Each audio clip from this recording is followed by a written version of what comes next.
하나님 말씀 보겠습니다. 잠언 6장 1절부터 19절 말씀입니다. 구약 성경 916페이지 잠언 6장 1절부터 19절 말씀 제가 봉독하고 마지막 절 합독하겠습니다. 내 아들아, 내가 만일 이웃을 위하여 담보하며 타인을 위하여 보증하였으면 내 입의 말로 내가 얽혔으며 내 입의 말로 인하여 잡히게 되었느니라. 내 아들아, 내가 내 이웃의 손에 빠졌은즉 이같이 하라. 너는 곧 가서 겸손히 내 이웃에게 간구하여 스스로 구원하되 내 눈을 잠들게 하지 말며 눈꺼풀을 감기게 하지 말고 노루가 사냥꾼의 손에서 벗어나는 것 같이 새가 굼을 치는 자의 손에서 벗어나는 것 같이 스스로 구원하라. 게으른 자여 계미에게 가서 그가 하는 것을 보고 지혜를 얻으라. 계미는 두령도 없고 감독자도 없고 통치자도 없으되 먹을 것을 여름 동안에 예비하며 추수 때에 양식을 모으느니라. 게으른 자여, 내가 어느 때까지 누워 있겠느냐? 내가 어느 때에 잠이 깨어 일어나겠느냐? 좀 더 자자, 좀 더 졸자. 손을 모으고 좀 더 누워 있자 하면 내 빈궁이 강도같이 오며 내 곤핍이 군사같이 이르리라. 불량하고 악한 자는 구부러진 말을 하고 다니며 눈짓을 하며 발로 뜻을 보이며 손가락질을 하며 그의 마음에 패역을 품으며 항상 악을 꾀하여 다툼을 일으키는 자라. 그러므로 그의 재앙이 갑자기 내려 당장에 멸망하여 살릴 길이 없으리라. 여호와께서 미워하시는 것 곧 그의 마음에 싫어하시는 것이 67가지니 곧 교만한 눈과 거짓된 혀와 무죄한 자의 피를 흘리는 손과 악한 계교를 꾀하는 마음과 빨리 악으로 달려가는 발과 함께 읽습니다. 거짓을 말하는 망령된 증인과 및 형제 사이를 이간하는 자이니라. 아멘. 우리는 어제 말씀을 통해서 지혜자로서 경계해야 될 특별히 성적인 유혹과 타락에 대해서 잠언을 통해서 배울 수 있었습니다. 이제 6장에 들면서 먼저 지혜자는 몇 가지 또 경계해야 될 부분이 있다라고 이야기하는데 첫 번째가 재정에 관한 부분입니다. 오늘 1절 2절에 보니까 내 아들아, 내가 만일 이웃을 위하여 담보하며 타인을 위하여 보증하였으면 내 입의 말로 내가 얽혔으며 내 입의 말로 인하여 잡히게 되었느니라. 살아가면서 누군가의 도움을 우리는 받고 또 때로는 누군가를 도와주어야 하는 어떤 요청에 우리가 직면할 때가 있습니다. 세상 가운데서 무엇인가를 이루고 또 많은 사람들을 위해서 애쓰는 그 사람들의 지난 과거를 보면요, 자기만의 힘으로 오지 않는 것을 우리가 알 수 있습니다. 물론 그 누구보다 자기가 땀 흘리고 애쓰지만 인생의 참 위기의 순간에 또 누군가의 도움이 필요한 순간에 정말 생각지도 않았던 그 도움의 손길이 펼쳐지고 또 그것을 힘입어서 어려운 그때를 이겨내고 모든 사람이 인정할 수 있는 그런 일들을 이루는 것들을 저와 여러분이 볼 수가 있는 것이죠. 우리가 살아가면서 특별히 그리스도인으로서 또 하나님을 믿는 자녀로서 인생을 살아가면서 꼭 해주고 싶은 재정에 관한 한마디는 바로 보증과 담보에 대한 것입니다. 이 본문은 보증과 담보를 하지 말라라고 이야기하는 것은 아니에요. 그러나 만약 하려면 그것이 얼마나 위험한 것인지 그리고 그 상태로부터 우리가 빨리 벗어나는 것이 얼마나 필요한 것인지를 성경이 이야기를 하고 있습니다. 아마 우리 성도들 중에서도 좋은 마음으로 누군가를 돕기 위해 했다가 자신뿐만 아니라 가족과 또 형제들까지 참 어려움을 끼치고 또 경험한 일들이 아마 있으실 것 같다는 생각을 해봅니다. 오늘 이 성경 말씀을 들으면서 정말 여러분의 그 경험을 통해서 뼈저리게 느꼈던 것들이 굳이 그와 같은 일들을 경험하지 않고서도 정말 이 보증과 담보의 위험성을 깨달아서 자신을 보호하고 또 더 나아가서 다른 사람을 보호하고 그리고 가정을 지킬 수 있기를 바랍니다. 제가 예전에 어느 한 성도님의 가정에 갔는데 자녀가 이렇게 뭔가를 해보려고 하는 거예요. 그러면서 부모님에게 있는 아파트 그 하나가 있는데 노후를 위해서 그 부분에 대해서 이제 요청을 하게 되는 그런 이야기를 들은 게 있습니다. 잘해보려고 했겠죠. 그런데 뭔가 조금 어긋났어요.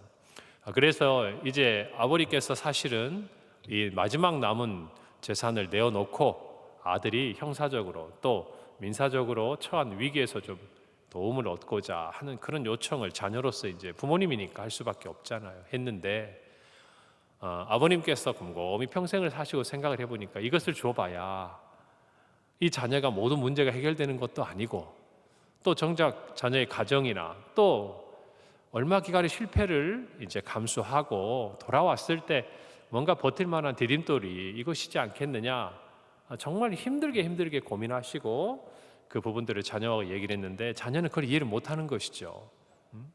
그러니까 참 안타까운 일이에요. 그 이후로 굉장히 그 관계가 어려워져서 힘든 상황에 계신 것을 본 적이 있습니다. 부모와 자녀 간에도 쉽지 않은 일이에요. 하물며 이웃과 타인과의 관계 속에서 보증과 담보를 선다는 것은 어쩌면 그에 대해서 그만큼 믿었다는 것이죠. 그만큼 도와주고 싶고 어쩌면 과거에 그에게 도움을 받았을지도 모르겠습니다. 그런데 우리가 이 모든 일들을 행할 때는 항상 거기에 따른 책임을 느껴야 돼요. 일이 만약에 어그러졌을 때, 잘못되었을 때 내가 감수해야 될 것들을 충분히 생각하지 않고 오늘 이 성경에 보니까 내 입의 말로 내가 얽히고 내 입의 말로 인하여 잡히게 되었다. 의도적인 것은 아닌 것 같아요. 제가 볼 때 사람이 나쁜 것, 물론 나쁜 사람이 있습니다. 그런데 우리가 그래도 누군가를 믿고 도와줄 정도가 될 때 또 많은 경우는 돈이 사람을 속이는 것이죠. 정말 그 순간만 좀 이겨내고 모면하면 될 것 같은데 그게 안 된단 말입니다. 그럴 때 정말 어떤 면에서는 저와 여러분이 도와줄 수 있는 부분도 있다고 저는 생각을 합니다. 그러나 한 가지, 그 도움의 손길을 펼칠 때 절대 우리는 경솔해서는 안 된다는 것이, 가볍게 생각을 해서는 안 됩니다. 그 부분에 대해서 결과가 어떤 것을 우리에게 초래할지를 깊이 숙고하고 해야 된다라는 것이에요. 그래서 오늘 성경은요, 이 부분을 섰다면 너희가 그것들을 이제 해제하기 위해서 신속하게 스스로를 구원하라 라고 이야기를 하고 있습니다. 여러분, 보증을 쓰고 담보를 쓰고 가장 좋은 관계는 뭡니까? 이 관계가 빨리 사라지는 것이죠. 그래서 도움을 준 사람도 빨리 자기 힘으로 일어날 뿐만 아니라 또 정말 자기가 보증과 담보를 서준 사람도 빨리 그 짐으로부터 벗어나는 것이, 돈도 잃지 않고 사람도 잃지 않는 것이, 제가 보니까 사람과 정말 친한 가족이든 누구든지 간에 돈 문제로 엮이게 되면 많은 경우가 돈도 잃지만 사람도 잃습니다. 이런 부분에 있어서 경우가 다 다르고 또 우리가 삶에 처한 상황이 다 다르겠지만 중요한 것은 이 관계를 빨리 사라지도록 해제하기 위해서 힘써야 한다는 것이죠. 그런데 그것을 보면 제가 이런 부분들을 많이 봐요. 이렇게 보증이나 담보를 한 다음에 믿습니다. 믿었으니까 당연히 보증을 쓰고 담보를 쓰는 거지만 처음부터 끝까지 그에게 모든 걸 맡겨요. 그랬다가 어려움이 겪고 있는 것을 깨닫지 못하고 어느 순간에 그것이 다가오면은 본인도 대처를 하지 못하는 것을 제가 보는 경우가 종종 많습니다. 여러분, 그래서 이런 금전적인 관계는 특별히 교회 안에서는 자제하는 게 좋습니다. 또 하나는 여러분이 만약 그런 관계에 묶이게 되었다면 관심을 가져야 돼요. 그래서 정말 내가 도움을 준 사람이 나에게 처음 돈을 빌려갈 때 또는 담보를 요청할 때처럼 그 상황이 그렇게 흘러가고 있는가, 그 책임까지도 떠안게 된 거예요. 스스로를 구원해야 되는 것이에요. 그것이 못 믿어서가 아니라 내가 그것들을 알고 있어야 그 사람도 본의 아니게 나를 속이게 되는 일을 덜 하게 되는 겁니다. 그리고 제가 그 관심을 여러분들이 함께 가지고 있어야 그 사람도 조금 더 책임감 있게 그 일들을 행할 수 있는 것이에요. 여러분, 그러니 이 정말 보증과 담보에 관한 부분들, 교회마다 제가 보면요, 이 문제들로 인해서 사실은 어려움을 겪는 분들이 많아요. 보증과 담보면 그래도 좀 나을지 모르겠는데 금전적인 관계로 조금의 이득을, 도움도 주고 얻으려고 했다가 그것이 교회에 큰 문제거리가 되고 지금도 여전히 교회를 아주 힘들게 하는 일들이 곳곳에 많은 것이에요. 그래서 여러분들, 우리가 소그룹을 할 때, 제가 우리 구역을 할 때도 구역장들에게 그렇게 얘기했습니다. 절대로 구역원들 가운데 금전적인 거래를 하지 못하도록 늘 가르치고 주의해서 얘기를 해야 된다. 아까 말씀드렸죠. 사람이 나쁜 게 아니에요. 여러분, 저보다 더 세상 오래 많이 사셨잖아요. 돈이 속이는 거거든요. 돈이. 그런데 그 돈을 통해서 사람의 관계가 멀어지는 것들이 안타까운 현실 아니겠습니까? 그래서 만약 그런 관계에 놓여 있는 분들이 있다면 관심을 가지셔야 돼요. 스스로 구원해야 돼요. 관심을 가지는 것이 우리도 살리고 그도 살리는 것이. 만약에 그가 예상치 못한 어려움을 겪고 있다면 우리도 준비해야 되는 것이. 그렇게 해야지. 말만 믿고 있다가 어려움을 당하는 일들이 너무 많아요. 제가 보니까.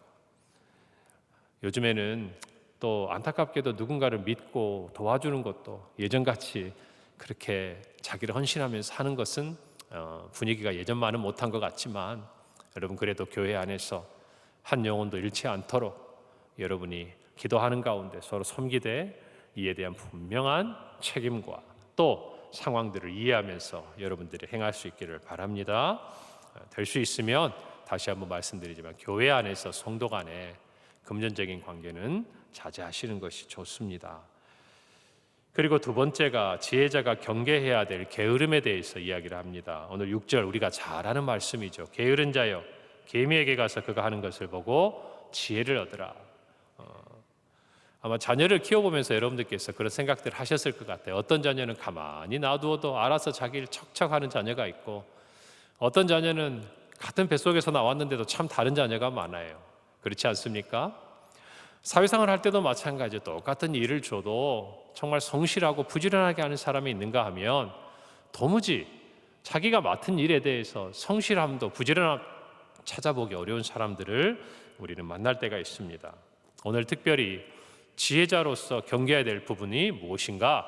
게으름에 대한 것이에요. 여러분 제가 보니까 오히려 재능이 많은 사람, 오히려 남보다 적은 노력을 하고도 무엇인가를 쉽게 얻는 사람들이 가장 빠질 수 있는 함정이 뭐냐면 이 게으름이에요. 왜요? 자기는 노력하지 않아도 쉽게 남들만큼 할 수 있거든요. 우리가 안타까운 것은 그가 정말 그 성실함까지 갖추게 되었을 때 그 재능이 더해서 더 큰 일을 많은 일을 할 수 있음에도 불구하고 게으름 가운데서 헤어나지 못하는 것을 봅니다. 여러분 오늘 성경은 직역하면 이런 의미예요. 너는 개미에게로 가라. 게으른 사람이여. 너는 개미들의 태도를 보라. 그리고 너도 지혜로워져라. 단도직입적으로 이야기를 하고 있는 것입니다. 오늘 7절 8절에 보면 개미에게 배워야 할 것이 무엇인가? 첫째로 능동적으로 해요. 여러분 개미는 두령도 없고 감독자도 없고 통치자도 없습니다. 시켜서 하는 것이 아니에요. 스스로가 대비하는 것이죠. 물론 우리가 동물의 어떤 그런 세계들을 연구한 것들을 보면 그들 나름대로도 질서가 있습니다. 그러나 자연 현상에 나타나는 하나님의 창조의 손길을 보고 정말 이 지혜자가 우리에게 가르쳐 주는 것은 우리 인생에 무엇인가 노력하고 땀 흘릴 때 그것은 우리 스스로 능동적으로 할 수 있어야 한다는 것이. 누가 시켜서 하는 것은 잠깐이에요. 누구 눈치를 보고 하는 것은 잠깐이에요. 사람의 마음에 들려고 하는 것은 잠깐이에요. 죄송하지만 다 보이지 않습니까? 다 보입니다. 자기 같은 뭐랄까요? 어떤 직원의 위치에 있을 때는 서로 보이지 않아요. 다 감춰진 것 같아요. 다 남들이 모를 것 같아요. 그러나 감독자의 자리에서 보면 다 보이게 돼 있어요. 하물며 하나님께서 우리를 보시고 얼마나 잘 보이시겠습니까? 오늘 저와 여러분이 살아가면서 하나님 앞에서 뿐만 아니라 이 세상을 살아가는 삶의 자세 또한 이래야 되는 것이에요. 우리는 배워야 합니다. 제가 지난 설교를 하면서 그랬죠. 세상에서 가장 지혜로운 사람은 배우는 사람이고 가장 행복한 사람은 어떤 사람이다? 그새 이렇게 다 생각을 못하시. 감사한 사람이다. 감사하며 사는 사람이 제일 행복한 사람이다 그랬잖아요. 여러분 그런데 한편으로 우리가 살아가면서 가장 지혜로운 사람은 누군가? 청년의 때나 어린 청소년기가 아니라 연세가 드셔도 평생 배우는 사람, 말씀을 통해서 배우고 세상을 통해서 겸손하게 배우고 사람을 통해서도 내가 무엇인가 굳어지는 게 아니라 배워가고 나이가 들었어도 어리고 젊은 사람들에게 또 무엇인가를 배워가고. 여러분 그 사람이 지혜로운 것 아니겠어요? 여러분 우리는 스스로 무엇인가를 배울 줄 알아야 돼요. 그래서 그리스도인들이 건강하고 지혜로운 겁니다. 왜 그런 줄 압니까? 평생 하나님께 배우거든요. 하나님의 말씀을 배워요. 교회를 다니면서 지체들을 통해서 배웁니다. 내가 약한 부분이 강한 지체가 있고 또 도리어 내가 강한 부분이 약한 지체가 있어요. 그럴 때 나에게 주신 것을 귀하게 여기고 나에게 없는 것을 또 다른 사람을 통해서 배워가는 지혜가 교회 안의 성도들에게 있다라는 것이에요. 여러분, 이런 부지런함은 미래를 준비합니다. 늘 그렇지만 미래를 위한 가장 탁월한 준비는요, 현재 충실한 거예요.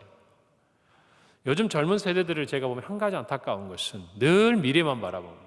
이 극단이 있어요. 지금 있는 시간에 무엇인가를 땀 흘려서 이루려고 하는 게 아니라 이 지금 있는 시간은 디딤돌로 삼아요. 발판으로 삼아요. 내 미래를 위한 하나의 뭐랄까요? 그냥 우리가 징검다리처럼 삼고 가요. 그리고 나서 먼 곳만 바라보고 정작 땀 흘려야 될 현재 지금 그 상황에서는 자기가 할 수 있는 최선을 하지 않아요. 여러분, 그런 사람에게 무엇을 맡길 수 있겠냐 그 말이에요. 또 어떤 사람들은 게으름의 또 다른 형태가 나옵니다. 오늘의 삶에 그냥 만족해버려요. 미래에 대해서 고민하지 않아요. 나중에 가면 내가 즐기지 못하는 쾌락에 빠져 있어요. 내가 나이가 들고 내가 힘이 없으면 돈이 있어도 내 인생을 즐기지 못한다 생각에 조금의 얻은 소득을 가지고 미래를 준비하지 않고 오늘을 즐기는데 모든 것을 허용하는 젊은 세대들도 있어요. 여러분, 얼마나 어리석은 것입니까? 왜요? 곧 그 결정에 대한 책임을 져야 될 때가 오기 때문에 그런 것이에요. 앞서간 부모님들이 그걸 몰라서 안 쉬셨겠어요? 앞서간 세대 사람들이 쉬고 싶지 않아서 안 했겠어요? 인생을 통해서 배워야 할 것이 우리에게 많다라는 것입니다. 여러분, 그러나 그리스도인들에게 정말 중요한 게 하나 있어요. 여러분, 언젠가 제가 얘기한 것 말씀드린 것 같기도 한데, 김남준 목사님이 쓴 게으름이라는 책에 보면 제가 정말 지금도 명확하게 기억하는 게 있어요. 분주하게 삽니다. 정말 우리 주변에 보면요, 그리스도인들보다 몇 배는 더 분주하게 사는 분들이 있어요. 그리고 교회 안에도 세상에는 정말 열심히 살고 부지런히 살면서 중요한 한 가지, 하나님에 대해서는 열심히 없는 사람들이 있어요. 여러분, 그 책에 이렇게 기록되어 있어요. 하나님과 관계없이 분주한 것, 그것도 게으름이라는 것이.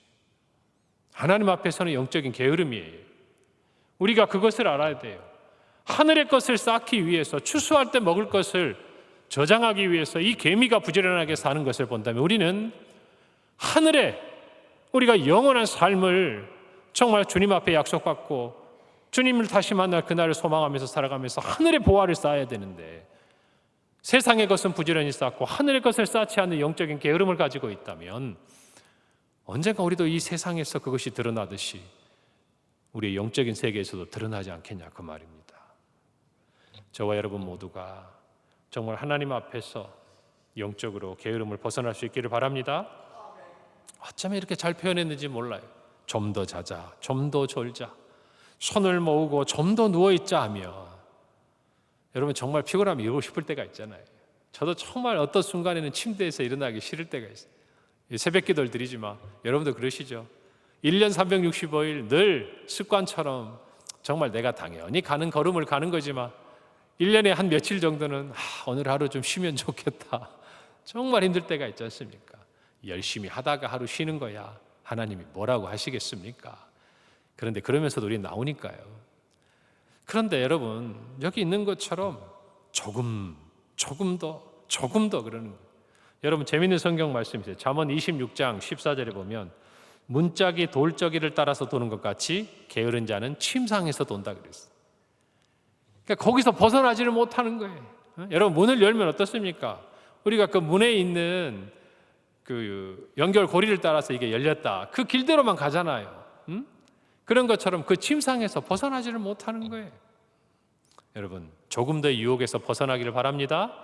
오늘 하루가 그러기를 바라고, 오히려 우리는요 조금 더 노력하고 조금 더 준비한 인생이 되기를 바라요. 할렐루야. 제가 보니까 성공한 사람들은요 큰 차이가 있는 것이 아니에요. 남보다 조금 더 그것을 하나님 앞과 사람들 앞에 인정받은 사람들이에요.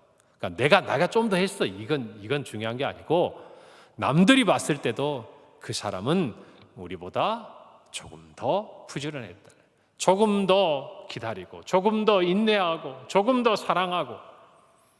여러분이 조금 더의 신경을 쓰면 우리가 포기하지 않아요. 왜 사람들이 포기하냐면, 아이고 나는 예수님처럼, 나는 뭐 바울처럼, 나는 누구 장로님처럼, 나는 누구 목사님처럼. 아니요, 누가 그렇게 하라고 얘기하지 않습니다. 다만 그분을 닮아서 지금의 내 모습에서 조금 더 하다 보면 어때요? 어느 날 우리도 그와 비슷한 모습으로 닮아가는 것 아니겠습니까?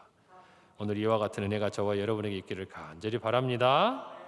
그리고 마지막으로 지혜자가 경계해야 될 그런 불량하고 악한 자에 대해서 이야기합니다. 그는 다툼을 일으키는 자라 그랬어요. 여러분 교회 안에서든 가정 안에서든 여러분 회사든 어디든 늘 불평불만하는 사람의 곁에는 다툼이 일어나게 되어 있습니다. 여러분 우리는 하나님의 아들이고 자녀입니다. 우리에게 주어진 사명은요, 화평케 하는 자예요. 정말 하나님의 자녀들이 간 자리는 설령 다투고 있더라도 저와 여러분이 그 자리에 가면 그 다툼이 해소돼야 돼요. 그 자리에 다시금 화평이 시작돼야 돼요. 그것이 저와 여러분이 해야 될 역할이 사명이에요. 오히려 거기 가서 기름을 붓는 것이 저와 여러분의 역할이 아니다 그 말입니다. 오늘 악한 자들의 그 끝이 뭡니까? 악한 항상 그 마음을 가지고 있어서 결국 드러나는 건 뭐예요? 다툼을 일으키는 거예요. 여러분 교회 안에서도 다툼을 일으키는 자가 되면 안 됩니다. 아무리 내가 옳은 일을 이야기하고 옳은 이야기를 하더라도 그 옳은 것이 화평한 가운데 이루어지도록 하는 데까지가 저와 여러분의 사명이에요. 그래서 우리 교회가 정말 화평케 하는 자들로 가득한 교회가 되기를 간절히 바랍니다. 16절부터 19절까지 하나님께서 미워하시는 것, 여러분이 모든 것들을 다시 한번 곰곰이 읽어보면서 우리의 눈이, 우리의 혀가, 우리의 손이, 우리의 마음이, 우리의 발이 정말 하나님이 기뻐하시는 모습으로 있는가, 여러분 함께 늘 묵상하는 가운데 오늘도 믿음으로 승리하시기를 간절히 바랍니다. 기도하겠습니다. 하나님 은혜를 감사합니다. 오늘 주님의 말씀을 통하여서 참으로 우리가 살아가면서 하나님께서 우리에게 주신 물질을 어떻게 관리할 뿐만 아니라 또 사람과의 관계에서 어떻게 지혜롭게 행해야 될 것인지 알려주신 것 감사합니다.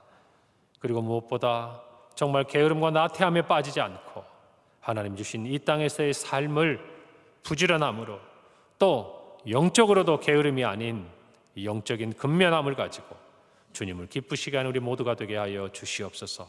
악한 자들의 형통을 부러워하지 않을 뿐 아니라 그들 곁에 함께 있지 아니하며 무엇보다 우리의 눈과 혀와 손과 마음과 발과 또 우리의 모든 것들이 하나님을 화평케 하는 도구로 쓰임받도록 은혜를 내려 주시옵소서. 예수님의 이름으로 기도합니다. 아멘.